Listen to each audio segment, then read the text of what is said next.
Good morning. It is Memorial Day weekend Sunday. That would be May the 24th, 2026. Since it's calm out here this morning, so there won't be wind noise, I thought I'd just give you a quick update on the garden. Looks like the milkweed are getting ready to bloom. The rhubarb this year was pretty much a disaster. Between the wind, look at those leaves. The wind just shredding it, and then the freezing temperatures and then warm temperatures. I got very little this year. I did plant, oh hey, it's coming up. Planted some calendula. I would like to make more calendula salve. I also planted lettuce, but I'm not going to show you because the kittens have turned it into a community toilet. This is not pretty. That is the dill that came up from last year, and there's some garlic that I thought I dug last year but didn't. The basil I had inside is, boy, I hope you come out of it. It's just looking really sad. Cilantro that reseeded itself.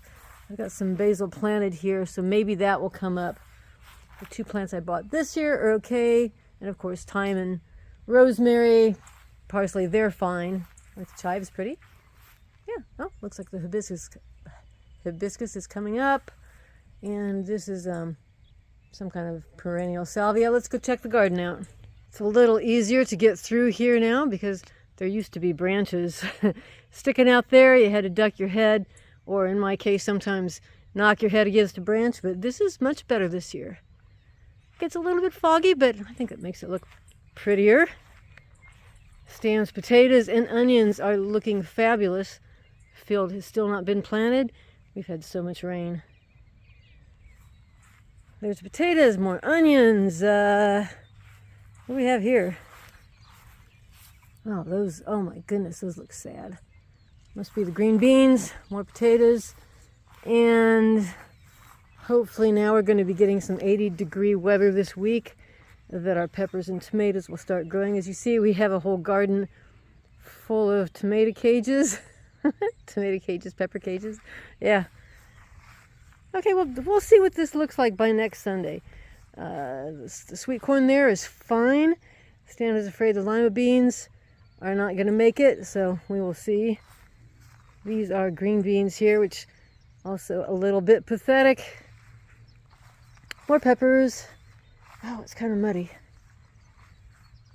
See what a good job he does putting grass clippings around everything and then working up the ground a little bit so the plants can come up. He definitely does a good job. And now this, he was pretty proud of this. The latest corn we planted, it all came up. Like, I'm calling that 100%. The asparagus, as you can tell, is over with because it turned into asparagus trees. But I had plenty, more than enough, really.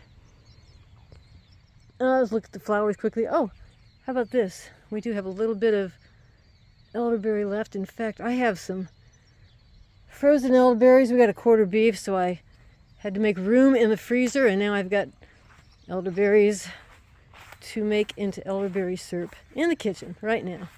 These are getting bigger, whatever they are. They still haven't bloomed. The wind has knocked off quite a few of the snapdragon blossoms, but they'll come out of it. I think that's it. Oh, fire blight. Stan said it happens every year on this Jonathan tree. He'll have to cut it off, burn it. We'll see. We haven't, because of all the rain, we haven't really been able to spray, and so he said they're kind of getting bit up anyway. We'll show you the peach and cherry trees another time if they're worth seeing. And that is our very pretty Sunday morning here in northern Indiana. Till next time.